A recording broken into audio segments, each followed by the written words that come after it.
Já ouviram aquela história de esportistas que dizem que é muito ruim competir em grandes altitudes? Será que isso é verdade ou é só frescura?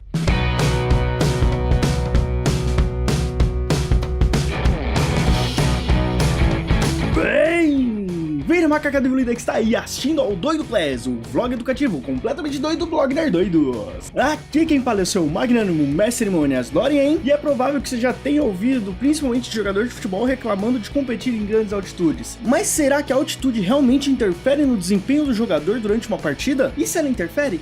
Como ela interfere? E antes de dar para vocês essas respostas, eu gostaria de pedir para vocês deixarem o like aí embaixo para ajudar a divulgar esse vídeo.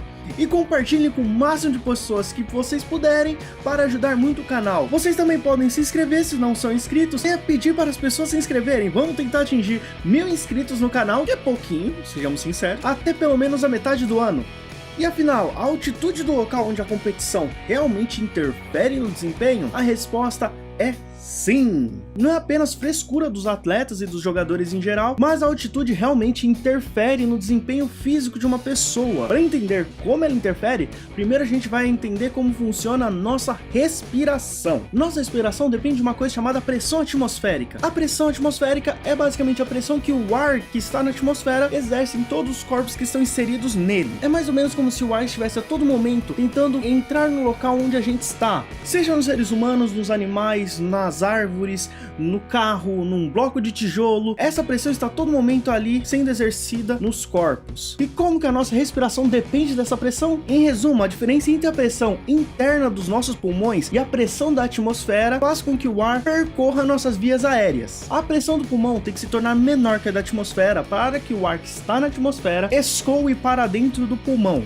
Quanto maior for essa diferença de pressão, maior a quantidade de ar que vai entrar em nosso pulmão. Para gerar essa diferença de pressão, nosso corpo faz com que o diafragma baixe e a caixa torácica se abra. Essa movimentação muscular faz com que a pressão exercida no pulmão seja menor, fazendo assim com que a pressão da atmosfera fique muito maior, então o ar entra para dentro dos pulmões. Até porque entrar para fora é difícil, né? Com o ar dentro dos nossos pulmões, ele vai ser utilizado para as funções que ele tem no nosso organismo, como por exemplo, gerar energia e a oxigenação e limpeza do sangue. Como o oxigênio já foi utilizado, esse ar tem que ser expelido junto com as impurezas que ele contém vindas do nosso corpo. É nesse momento que acontece a expiração, quando nossa musculatura fecha a nossa caixa torácica e levanta nosso diafragma, fazendo com que a pressão que está dentro do pulmão se torne maior que a pressão da atmosfera. Como a pressão dentro do pulmão está maior que a da atmosfera, o ar vai caminhar de dentro do pulmão para fora dele, expelindo assim o gás carbônico e as diversas impurezas que estão nesse ar. Tá legal, agora a gente sabe como funciona a respiração, mas o que é que faz com que o desempenho dos jogadores em grandes altitudes diminua?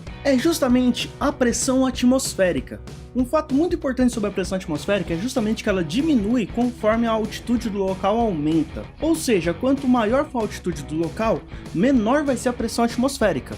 Porém, apesar da pressão atmosférica mudar, a pressão baixa realizada pela musculatura do corpo não vai se alterar, afinal é uma vida inteira condicionado a trabalhar da mesma forma. Se a pressão atmosférica diminui, mas a pressão interna continua a mesma que era antes, a diferença de pressão entre o lado de fora e o lado de dentro do pulmão diminui, fazendo com que a quantidade de ar que entra no nosso corpo seja menor. Para turistas comuns, isso vai fazer efeito de deixar a pessoa mais sonolenta e mais cansada durante o dia. Porém, para um atleta que está utilizando o corpo na sua capacidade máxima, a produção menor de energia vai interferir diretamente no desempenho que esse corpo vai conseguir naquela atividade. Então sim, quando ele vai para uma grande altitude, ele sente diretamente o efeito da baixa pressão atmosférica agindo no corpo dele, fazendo com que ele se sinta mais cansado e sinta também muita falta de ar. Mas não só os atletas sentem essa diferença de pressão atmosférica. Você que mora num local de uma altitude mediana e vai para uma região litorânea onde a altitude é a mesma do nível do mar, você sente esse aumento de pressão atmosférica de diferentes formas. A mais comum é a sensação de que seu ouvido foi tampado, porque o aumento de pressão atmosférica interferiu diretamente no canal auditivo do seu corpo.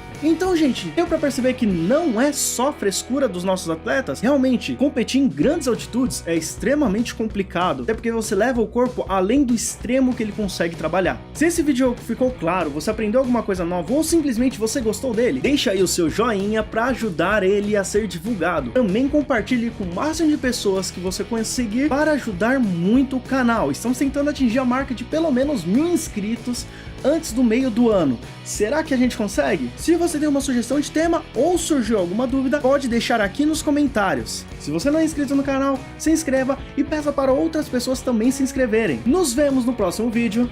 Falou!